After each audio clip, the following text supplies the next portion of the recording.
This empty site has the potential to become much needed housing for people here in Galashiels, and it's one step closer to completion after Eildon Housing Associations secured a £19 million loan from RBS to build around 100 new homes. It's a real privilege to be able to provide new homes and to give people a fresh start in a new home that suits their need. But whenever we advertise these properties, we always get many more bids than we're able to allocate the properties to. So it's always tinged with a bit of sadness that we have to turn a lot of people away that have real and significant housing needs. So we're not saying that those people don't deserve the houses. We're just saying if we have one house, we can only allocate it to one household. And it's not just Eildon Housing making headway.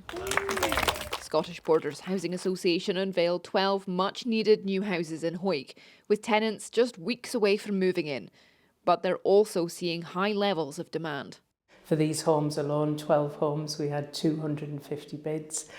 Every week we're advertising homes and seeing really high demand, and we're seeing increasing levels of homelessness across the borders as well. So we play our part in addressing that housing emergency.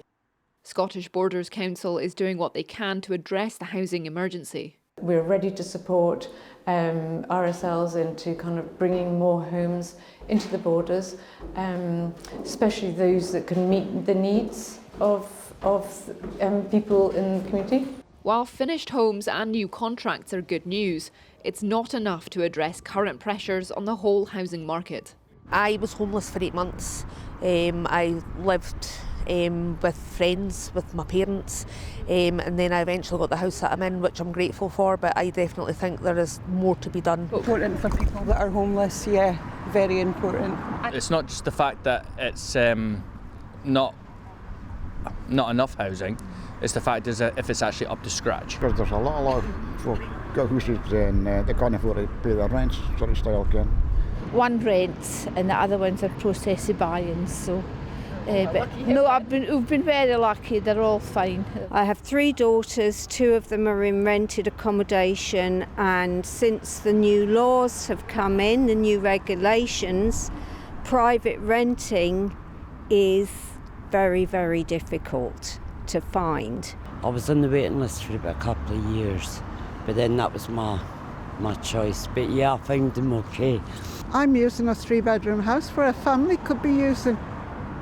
You know, it seems silly to me.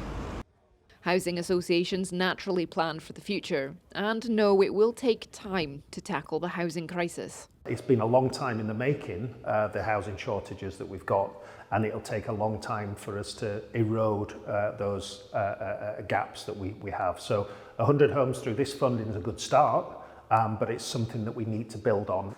Whether it's for the private market or social housing, there's no doubt more homes are needed to make a dent in demand during a housing emergency. Isla Todd, ITV News.